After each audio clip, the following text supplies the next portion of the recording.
The Israelis right now are scared to death, scared to death. They mobilized 360,000 reservists. Let's just put this in perspective. The vast majority of these people did their 2.5 years military service. The Israeli army is not very good. They have some units that are very capable, some of their special forces units, some of their specialized units. They have some technical units that are very good, but the mainstay, the infantry units, the armor units, they're not very good. And they have become even less good by being pulled back from conventional combat duties to policing duties in the West Bank. So most of these reservists spent their time walking the streets in the West Bank, learning how to break the arms of 10-year-old children, how to rough up 15-year-old girls, and how to belly shoot 60-year-old men. That's what they did. Brutal occupation. It was horribly demoralizing for many of these people.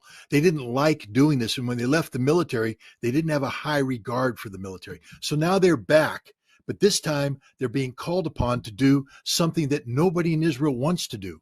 Go into Gaza. Why? Because in 2014, they went into Gaza and Hamas handed it to them. In 2006, they went up against Hezbollah and Hezbollah handed it to them. The Israeli army just isn't that good, and they're scared to death because Hamas is waiting for them. This is one giant ambush, and the Israeli intelligence is blind. They don't know where they are. They're going to have to go in there and probe, and as they probe, they're going to be blown up, ambushed, slaughtered, and they know this. The other thing that scares them is once they go into Gaza, they're going to be committed to that battle with the bulk of their reserves. And if at that time Hezbollah decides to open up a northern front, Israel's got nothing left. And even if they had something left, they can't beat Hezbollah. They can't beat Hezbollah. They know it. They've exercised it. Last year, Chariots of Fire. This year, Firm Hand. Those are the names of two major exercises where Israel tested its ability to fight a conflict against the Palestinians and Hamas in the West Bank and Hezbollah up north, and they can't do it. They don't have the resources to do it. Now you throw in Iran, and they're definitely screwed. So America is stepping in saying, hey, we're going to flex our muscle in an effort to deter Hezbollah and Iran from striking. It's not working. 2 aircraft carrier battle groups and an amphibious ready group with 2,000 Marines does not a war win. And we don't have anything behind that. We got nothing.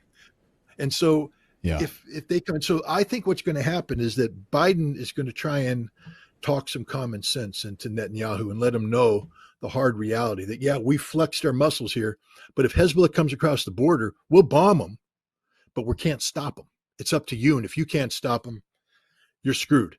And so you might want to think about coming up with a different solution than the one you're picking right now, a full-faced invasion. There's a lot of things go behind the scenes. The Israelis aren't as good as everybody thinks they are. They're very scared. Netanyahu's very weak. Remember how weak he was moving into this before the Hamas invasion. He was getting ready to collapse because of what he was doing with the judiciary and the reform, the rewriting of basic law. Hundreds of thousands of Israelis were in the streets. It's gotten worse for him because everybody's blaming. He was Mr. Security. I will protect you. I am the man. And look what happened. Nobody trusts him. There's a lot of Israeli talk going on, a lot of hot air coming out of the mouthpieces of Netanyahu's minions. None of it's backed up by reality. And the fact is, Israel's extraordinarily weak, extraordinarily exposed, extraordinarily scared, and America doesn't have a solution for them.